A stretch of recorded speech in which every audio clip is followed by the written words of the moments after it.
Alrighty, everybody. Let's get started. Howdy. It's good to see everyone. As Tammy noted before we started recording, which is what we're doing now, she said it's good to see some of our favorite people. So I would agree. I am Thomas Lopez. For those of you who do not know me, I'm one of the newest board members to the chamber. So excited for that opportunity and excited today to moderate this discussion, which Pat Torma will be leading for us. Just a background of me, I'm founder of Economy Works. We're a freelance platform, so we connect you with freelancers in marketing, HR, IT to help you do small end projects. So it's building website, doing social media, that sort of stuff. So that's me. Yes, so excited today to again moderate this discussion. It's timely. We just kicked off hurricane season last week, like we needed something else to worry about. But Patrick is going to inform us. And if you know Pat, he is a great guy and will, I think, give us some good information without making us all depressed, I hope.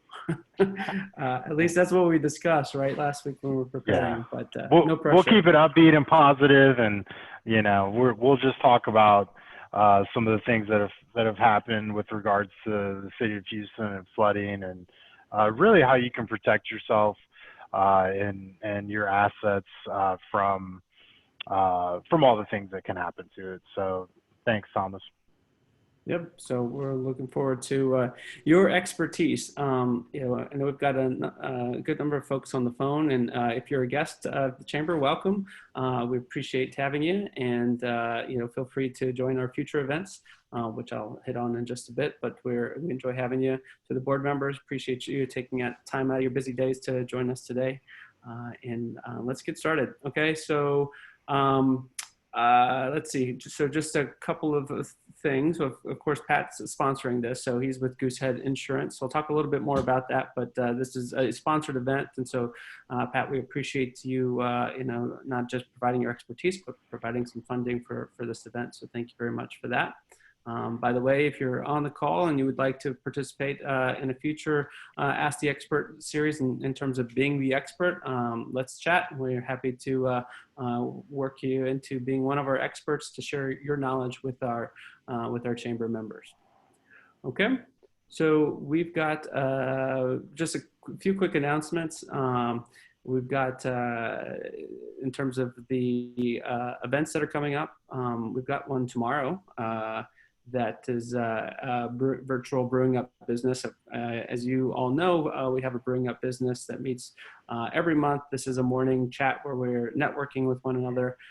Back in the day, I guess we can say that now since we've been in this environment for a few months now, we used to do this in person, and it was a good time to collaborate and to connect. And see smiling faces, but now we're doing it virtually, and I think the team has done a nice job of pulling together an event that is still worthwhile and value add. It's a good way to connect with folks and share contact information, and at least I know for me as a solopreneur, it's good to connect with people and just see smiling faces and share stories, and so these events have been really helpful for that. As you can see on the screen, there's a number of other events that are coming up. Some of them that we are sponsoring and a part of. One in particular is June 25th, the Pride Across Texas with the Texas LGBT Chambers. We're one of the parties to this event. But there's also a number of other events which we've been invited to, and some of them are free, some of them are discounted rate. But I would encourage you guys to take a look at your calendars and see which ones you can make. Again, given that we can't go out and network in person anymore, these days, these events are a great opportunity to expand your network, grow your business, and connect with an audience that is like-minded. I mean, like the chamber, you hear so many folks talk about the LGBTQ chamber and how it's different from others because we're a family and sort of we have a same shared experience. And so when you can go to these events with people with similar backgrounds and similar mindsets and similar goals, I think it's a great way to help grow your business. And so some of these are the NGLCC Sip and Pitch Fridays. I personally haven't been to those. I'd be interested to, in the chat, if anyone has, let us know how they've been, because I think they sound like great opportunities. I just haven't been able to make my calendar work to attend that. Another big event that's coming up on the 16th, 17th, and 18th is the Texas Diversity, Equality, and Inclusion Conference. And that will be a big one. It's going to be online, but they have set it up in a way that's going to be very engaging, and we'll be able to walk away with lots of information and lots of timely topics too. I think it's worthwhile. As I look at the agenda, I'm pretty jazzed about what's happening at that conference. On June 18th, there's a webinar, Legal Guidance for Employers and Employees During Coronavirus. Obviously, as we're starting to reopen our doors, this is a timely thing to think about. What people are, yes, it's great. We want to open our doors for our customers to come into or for our workers to come back, but there's a lot of concerns that I think both employers and employees have about what that return looks like. If I'm scared or if I have a pre-existing condition, am I going to be forced to go back to work? Do I have to force my workers back to work? So a lot of good information in that webinar.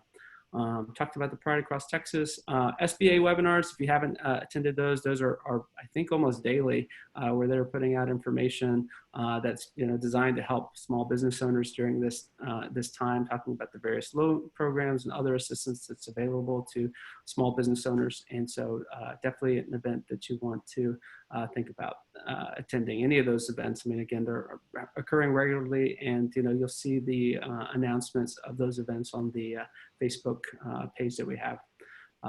Mentioned the sip and pitch, but the NGLCC also has a number of webinars that they're inviting us to. A lot of activity, especially with Pride Month. So I'd encourage you to think about attending those. Of course, you can find all of this information on the Chamber website. Of course, the Facebook page, the Facebook group page. All the information you want is there. So check it out if you haven't. If you're not a member or to that Facebook group, make sure you do that. All right. This is Ask the Expert. So it's it's a Q&A style dialogue that we're going to have. So you can unmute yourself, or you can just throw a question in the chat, and we'll pick up your questions there. But of course, again, it's a small enough group that you can feel free to unmute yourself and ask Pat directly the questions. I've got a few questions if you guys don't have any, but Pat's lending his time to us today, so I encourage you guys to make the most of it and ask away. All righty. Before we dive into the discussion, the heart of the topic, and letting Pat talk, I just thought it worthwhile to just kind of pause a minute and just kind of reflect. It's been a busy, it's been a busy year. A lot of stuff has happened with the pandemic, and then most recently, all of the protests that have been going on in light of George Floyd's death. Today in Houston, his body returned home. And he's being buried. The funeral services are happening today. George Floyd has sparked a national and global conversation about race and systemic discrimination and hate. He's viewed as a man by his family who is a role model, someone that people looked up to, and someone that has sparked a conversation that is needed to happen in our country. And while we're experiencing hard times, I know that I'm comforted in the unity and the discussion that's being had amongst everybody. And so I just thought, worthwhile, again, since he has come home today and is being laid to rest beside his mother, that we just acknowledge that. So I know there's lots to say about the topic, and we all have our opinions, and hopefully, though, we're just all remembering a man, again, who was seen by his family and friends as a role model and someone that we can all look up to. I was looking at a quote that his brother said. It's like, if he could, sacrifice his life to, for the greater good, he would do that. And in some interesting way, he's, managed to do that. So, so may he rest in power. All right. Okay, so we're going to go from that topic now to talk about hurricane season. So I don't know, there's not an easy way to transition that other than to talk about the good things that Patrick does for his business and his clients. So Patrick, if you don't know him, he's an independent insurance broker. I don't know how you cannot know him or how you can miss him at any of the events that we have.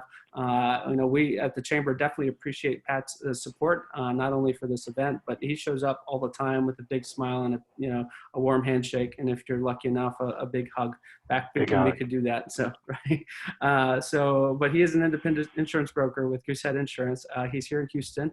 He's got over 10 years of experience, and in addition to all the nice things I said about him, his customers know him for the care he provides and the commitment he provides to his clients. He uses cutting edge technology to shop, for dozens of A-rated insurance companies in a short few minutes, and he's able to find the right coverage at competitive prices. You'll hear him talk, and you've heard him say that he's saved people hundreds, if not thousands of dollars as they've renewed their insurance through him. So Goosehead Insurance, of course, it's a team of, and we've got another chamber member, one of our board members, who's also part of the Goosehead Insurance family. They have a team of capable people, melding them together with, again, cutting technology. And they're one of the largest and fastest growing agencies in the business. So with that, I will hand it over to Pat, to give us just a few words about yourself. I mean, again, we said all the formal stuff. Sure. Maybe you can give us a few words about who Pat is outside of talking about his business. Like, you're from Houston? Yeah, so thanks, Thomas, and thank you to the Chamber for having me today. Just to tell you a little bit about myself, I was born and raised in Houston, so I am a native. My boyfriend and I live in Eastwood, which is real close to East Downtown, if you're not familiar with Eastwood. And my office is a 2-minute drive from the house. So, and love hanging out with my family. Really enjoy the Chamber. And I'll say for those of you that are watching online, or if you happen to be an LGBT business owner, or you just want to connect with folks in the business community, I would highly recommend that you join us. The Chamber has been a great support for my business, and I can't say enough good things about the Chamber of Commerce. So super excited to be here, and I see that a lot of my clients are on the call today. So to everybody that supports my business and does business with me, I just want to say thank you. And I appreciate your business. And I would second what Thomas says. We all have a shared experience. And, I haven't found another group quite like the Houston LGBT Chamber of Commerce. So Pat, was that enough personal stuff? Yeah, no, that's good. Every time he talks about the Chamber, I just keep thinking we need to get his video testimonial and use that for commercials. Because he describes the benefits so well. So appreciate. Maybe I need to get a haircut first. Do it before and after. Well, we definitely appreciate, again, your support. Obviously, you're here to share your expertise, but before we go there, because maybe it's just me, but the lingo sometimes trips me up. So you say you're an independent insurance broker. So how is that different than an insurance company? So if I go to like Allstate or Progressive, which is who I use, okay. So how are you different? Sure. So the independent. So just a little bit about my background. I got my start in insurance working for State Farm, and worked for a couple different State Farm agents. Opened my own State Farm agency and had that for 5 years.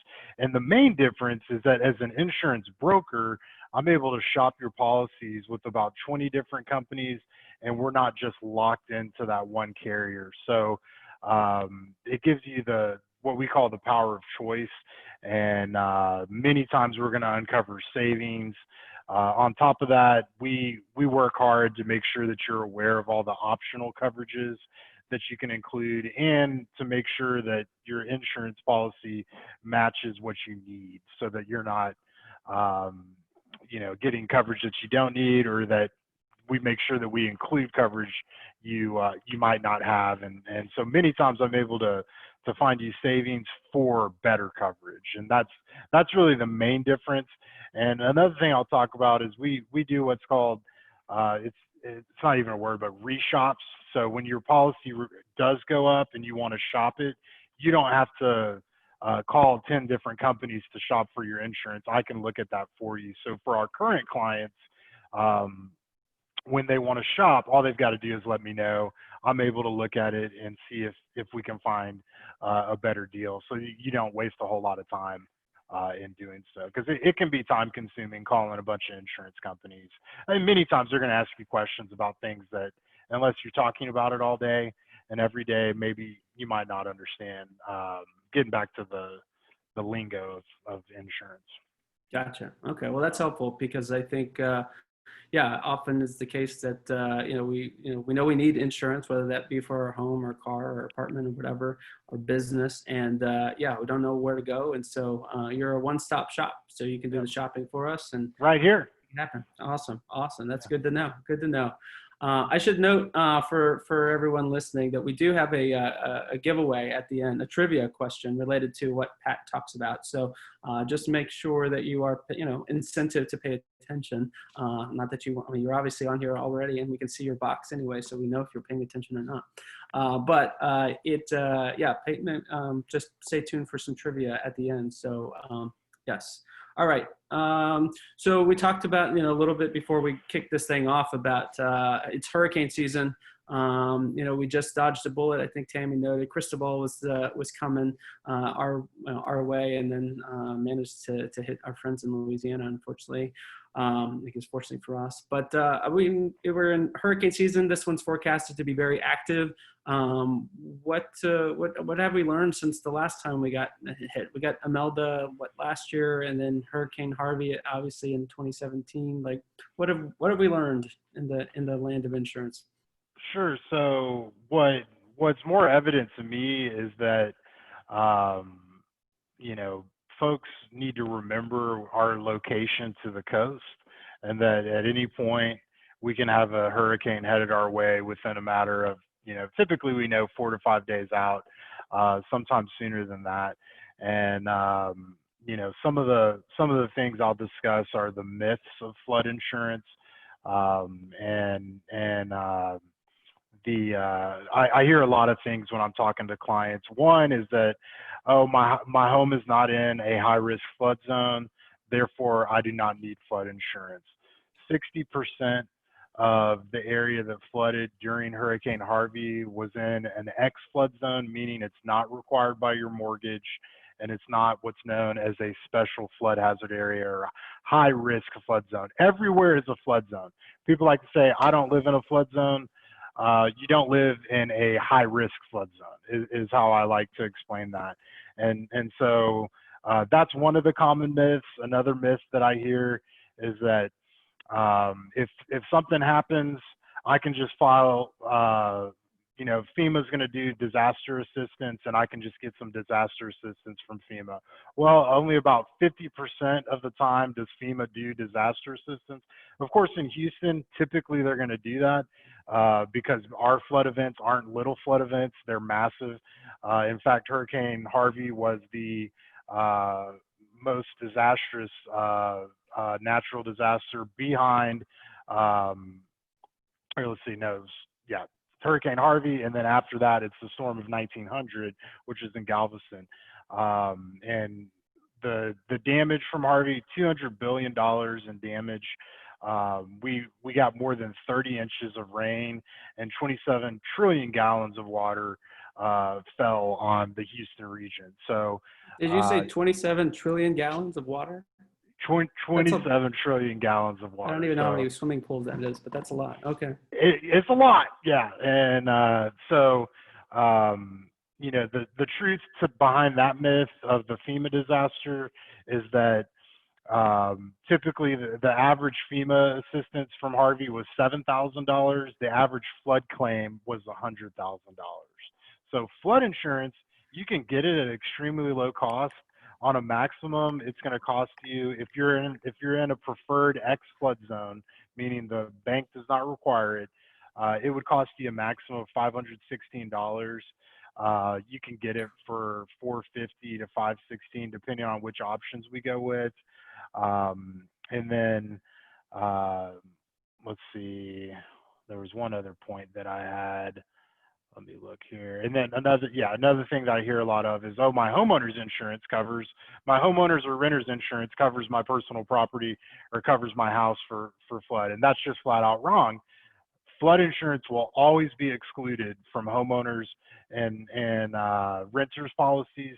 So if you don't want to be sweating bullets or calling your insurance agent the next time we have a major flood event, I would make sure that you get a quote, see how much it's going to cost, and just get it taken care of. Because that's really what a flood insurance will do, is it'll give you the peace of mind that the next time the city is underwater and on all the national news, that's all we're watching is our city underwater.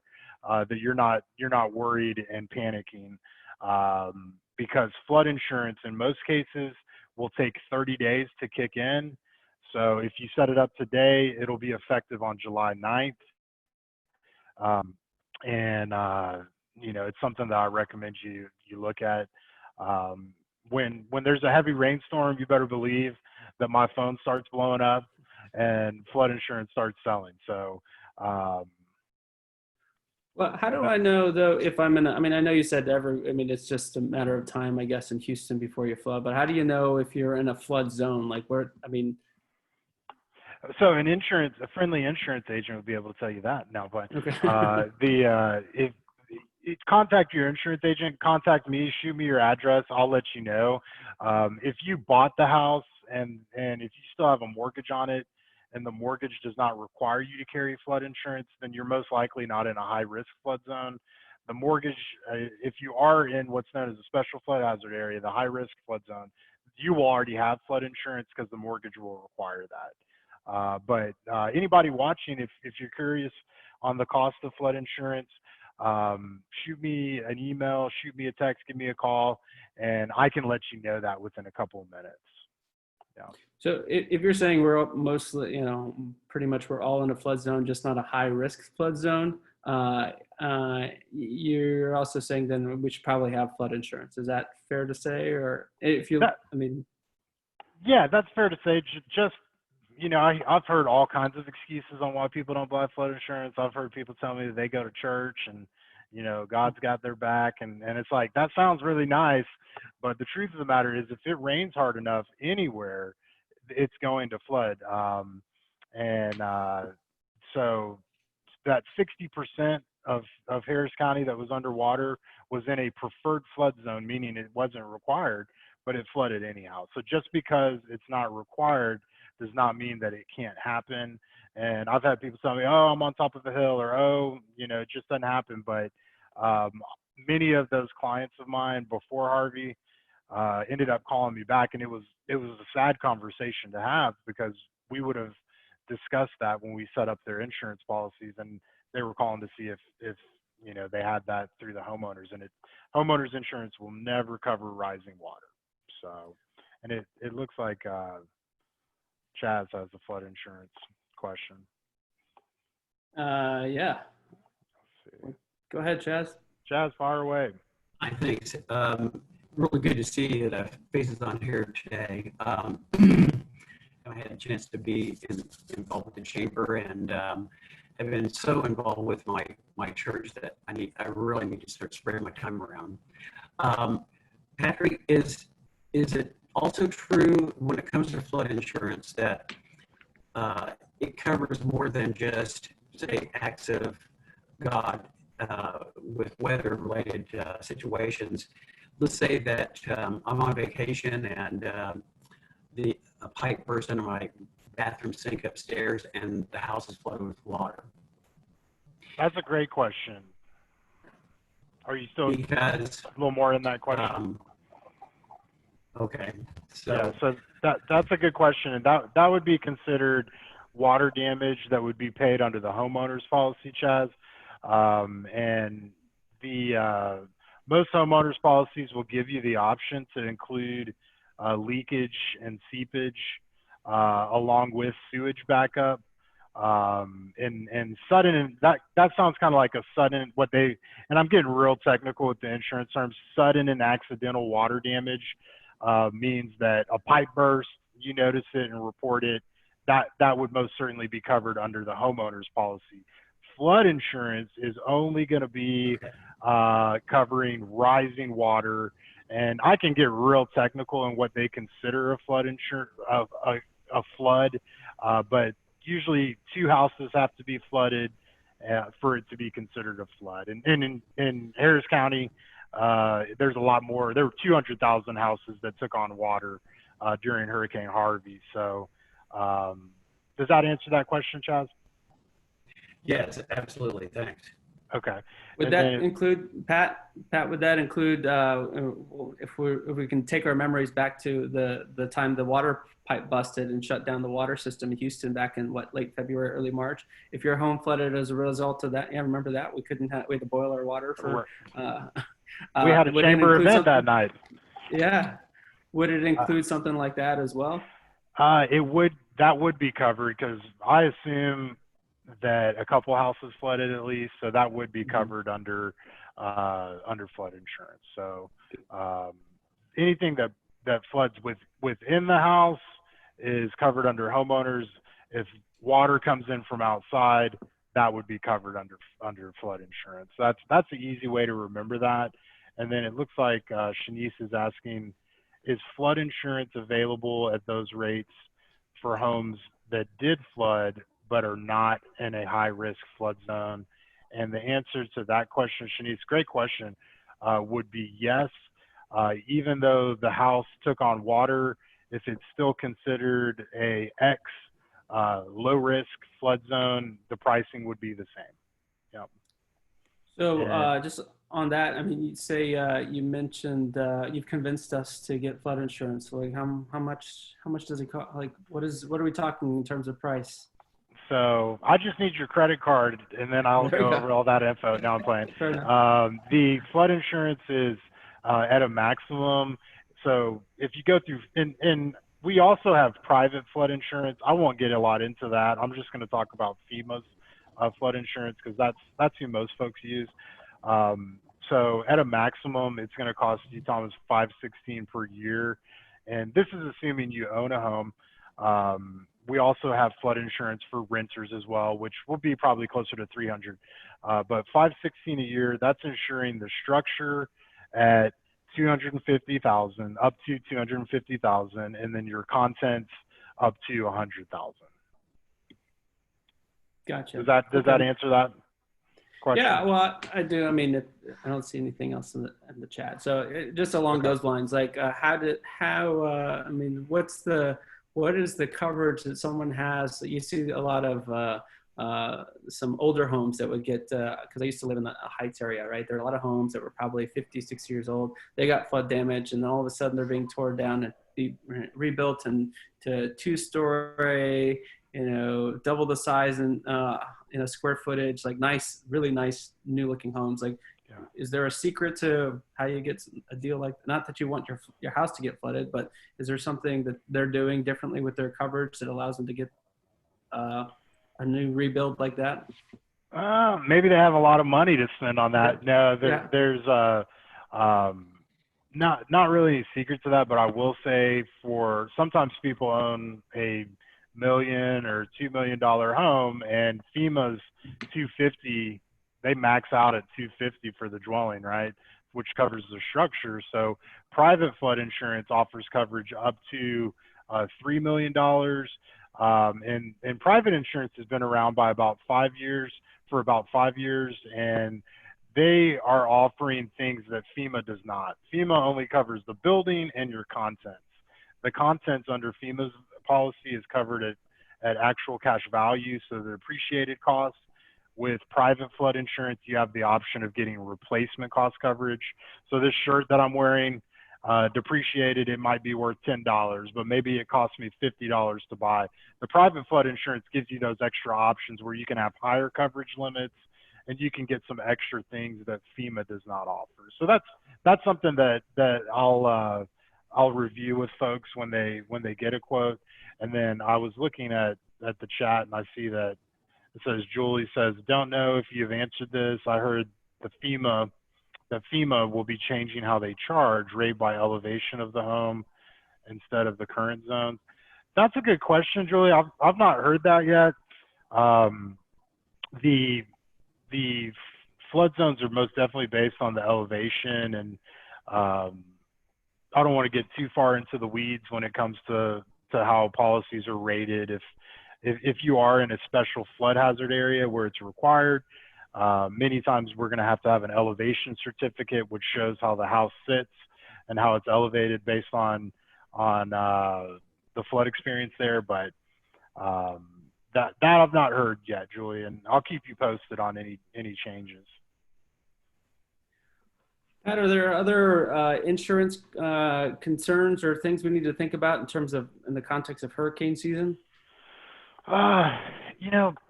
Absolutely. I would say at least once a year, review your policy.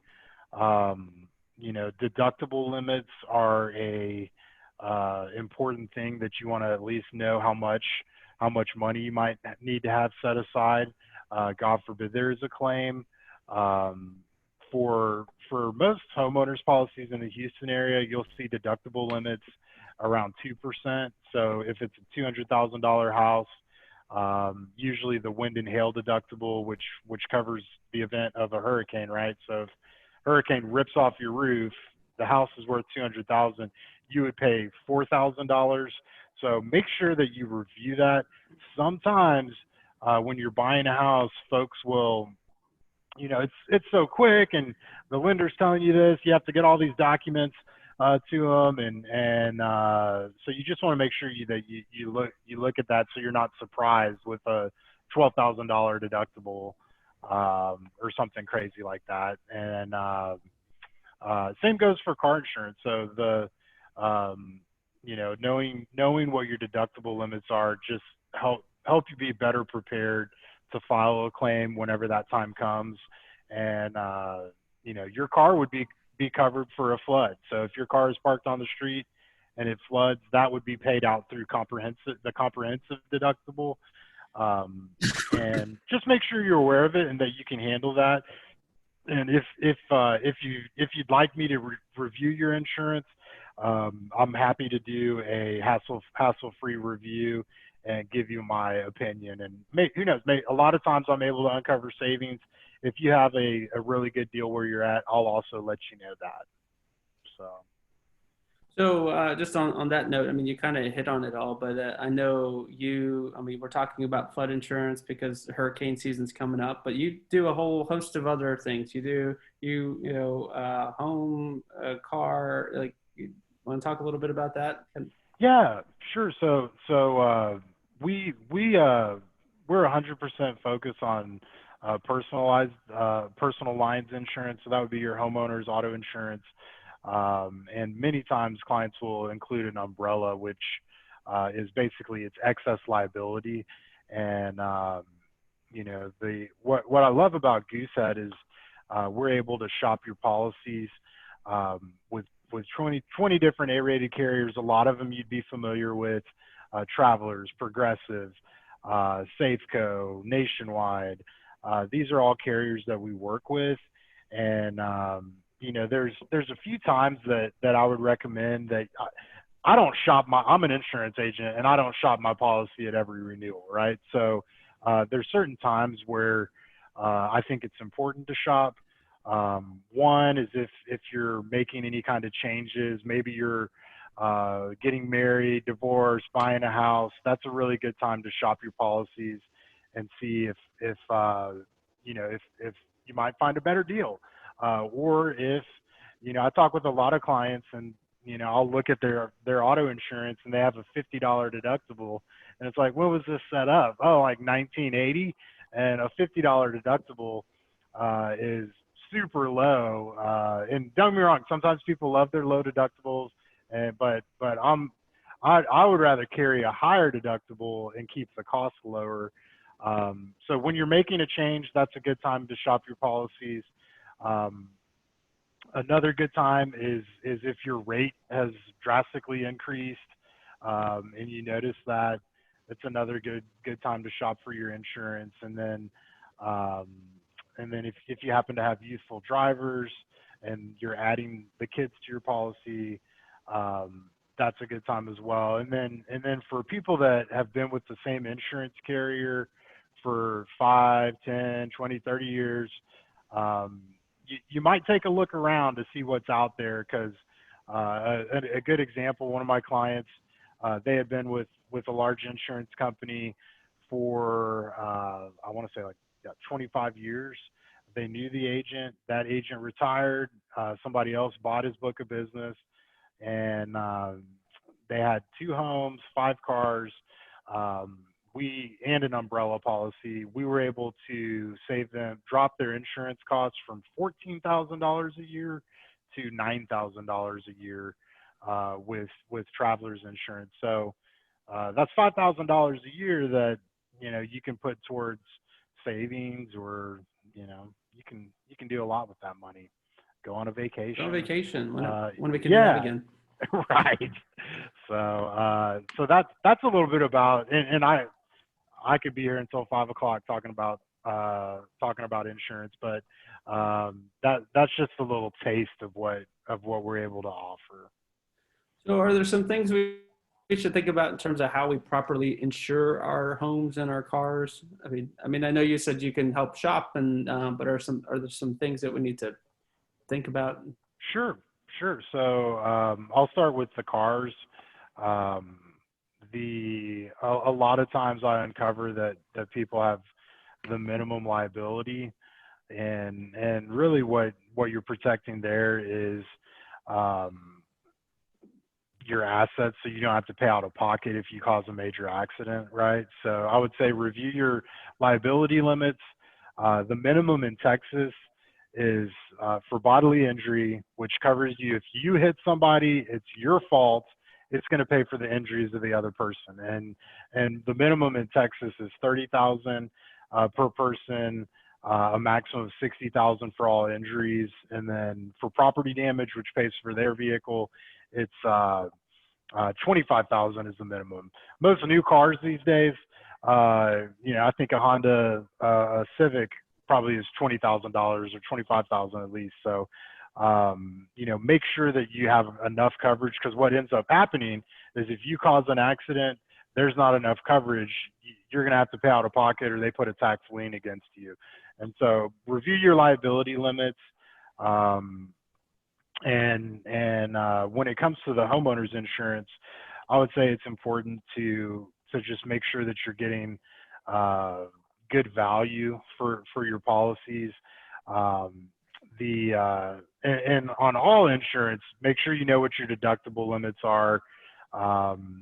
And when it comes to homeowners policy, I know Chaz had mentioned water damage, beyond flooding, water damage in Texas is one of the most common things that can happen to the house. So that would be like a pipe burst, leakage or seepage, and it can cause extreme damage. I was just looking at a claims report, and there was $50,000 from a water leak. That's a substantial amount of money that the insurance company had to pay out. And for most insurance policies, and we're talking homeowners insurance, sudden and accidental water damage is going to be covered all the way up to the coverage amount. So that $200,000 house, if it's sudden and accidental, and you report it within 2 weeks, that's covered up to $200,000. If it happens to be a slow leak that you don't notice for several months, unless you have a leakage and seepage endorsement on there, it's not going to be covered. And so that's something that I try to go over with all of my clients to make sure that they're including the leakage and seepage. Sewage backup is not covered by most policies standard. So that's another thing that I'll review with you. And then lastly, the foundation of the house. Most homeowners policies don't cover that unless you have it endorsed.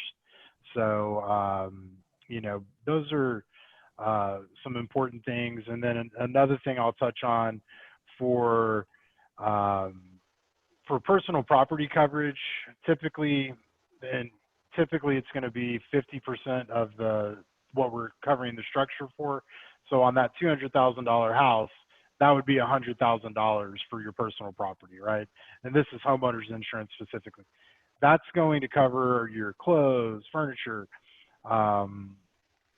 anything you have inside the house, common household goods. And most of the time it's going to pay replacement cost coverage, at least with us, versus the depreciated amount. But when it comes to jewelry, fine art, collectibles, there are limitations when it comes to that.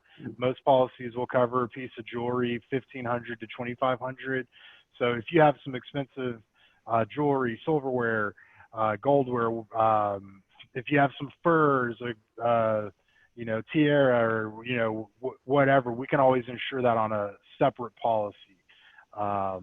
And that's something that is important to understand as well, because a lot of clients spend quite a bit of money on engagement rings, and you want to make sure that if that thing disappears, that you're not having to come out of pocket, 10 to 20 grand or however much.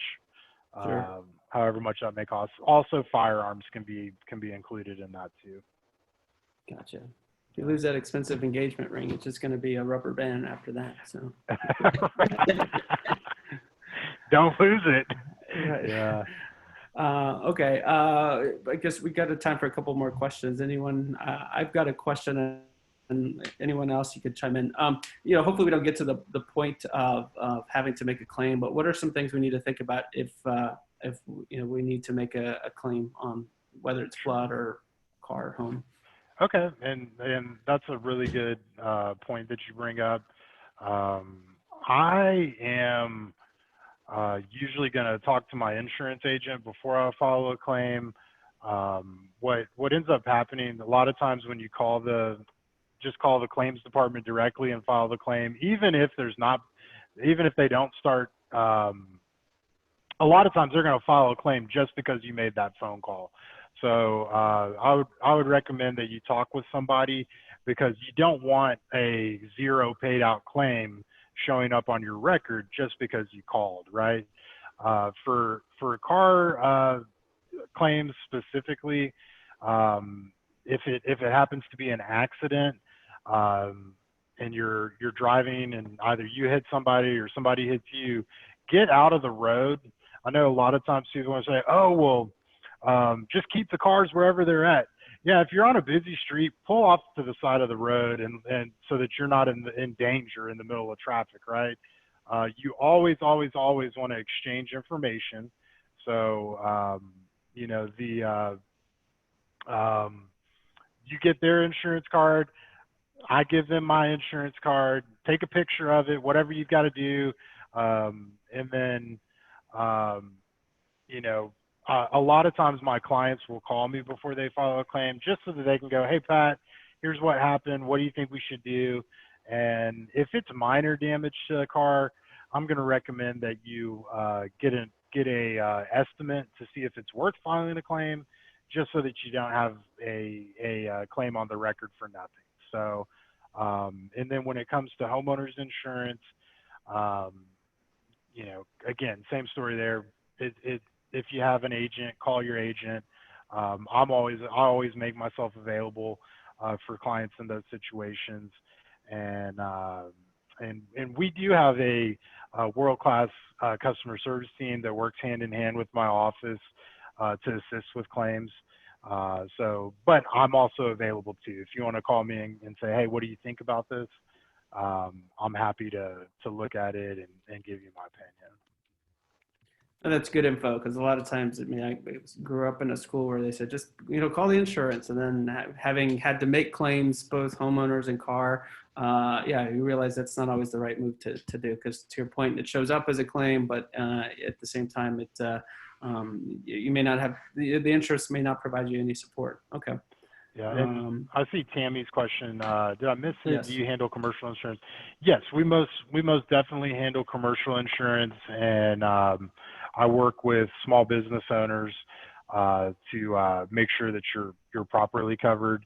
And Tammy, we could probably do another ask the expert on flood insurance, or excuse me, not flood insurance, business insurance. So, but if you are a small business person and you want somebody to take a look at your policy, or maybe you don't have insurance, I can help you with that too.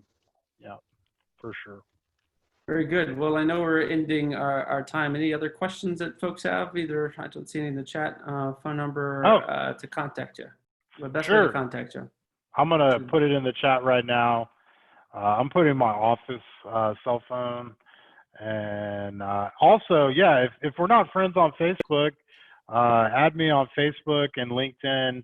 I try to communicate whenever, during a storm or a major insurance event. I try to stay in touch with folks. And then also I try to provide some value, with videos and things that I share, just things to consider. And I will say, if you've not looked at Space City weather online, it is a really good, I guess it's a blog on Houston weather that you can, instead of all the hype, they just kind of tell it how it is. So the next time hurricane season comes through, or here we are in hurricane season, next time we have a hurricane or any kind of tropical storm, check out the guys at Space City Weather, because they, it's just a no nonsense on what's going on, and it's less fear, I think, when you compare it to what the local news folks do. So, and thanks, Julie. Yes. I If you see guys, Julie. if no more questions, Pat, what just kind of final closing thoughts from your end, like things we need to know or key takeaways? Yeah, key takeaways. Make sure that you're working with an insurance agent that you know and trust. Review your policies regularly, and if it's been a while and you want to see if you can get a better deal, or if you want me to take a look at your insurance, even if I'm not your agent, I'm happy to review it and give you my honest opinion. But don't hesitate to reach out to me. You can get me at 713-742-2065. I shared my it looks like Maureen shared my contact info. So there it is. Look at that guy. So, but I'm really happy to have had the opportunity to share some information, guys, and would love the opportunity to be your agent. And Tammy, Thomas, Tiffany, all the folks on the board, all my chamber friends, thank you for your friendship and for your business. So. Well, we appreciate that, Pat. Thanks for enlightening us on a very timely topic with hurricane season approaching. But I think you also were able to provide some good insight on other things we need to be thinking about beyond just flood insurance, but our day-to-day homeowners insurance and car insurance. So appreciate you sharing that. And sounds like you're available anytime to answer questions and help us think through what the right insurance choice is for us. So thank you. Yeah, thank you, Thomas, and happy Pride. I know it's a very different Pride month this year, but I'm very happy and excited to be a part of the chamber.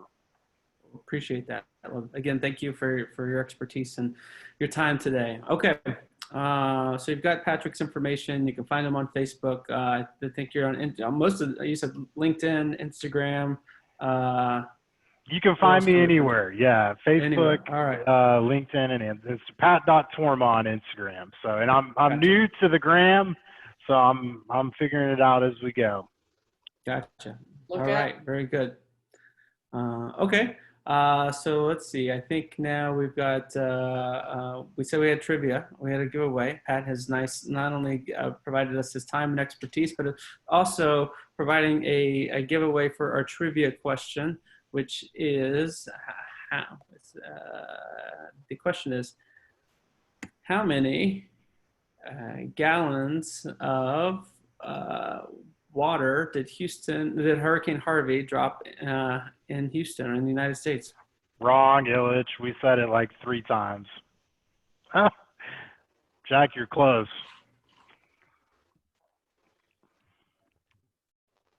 Yeah, we did. There we go. Chaz with the Chaz! almost. Well, All right. Chaz is close. Chaz is off by 100. There we go. There you go. Who talks in times trillions 100. anyhow? There we go. Yes. Illich, you get a margarita for the creative background. Very good, very good. So, so Chaz, you will be the winner of a gift certificate, I believe, from Pat and Goosehead. So, very good. And we'll just get your contact information. Well, I think Maureen has that, and we'll get that to you. Pat will get that to you. Very good. Okay. Thanks, you guys. Thank you, Very Chaz. good. He was listening. Chaz was listening. I mean, he caught up on the hints, you know. Pat said it. I repeated it. We tried to make sure that it didn't go unnoticed. It had to do with my ears are open. There you go. All right. Well, that has us at time. Tammy, I don't know if before we close out, if you want any final words.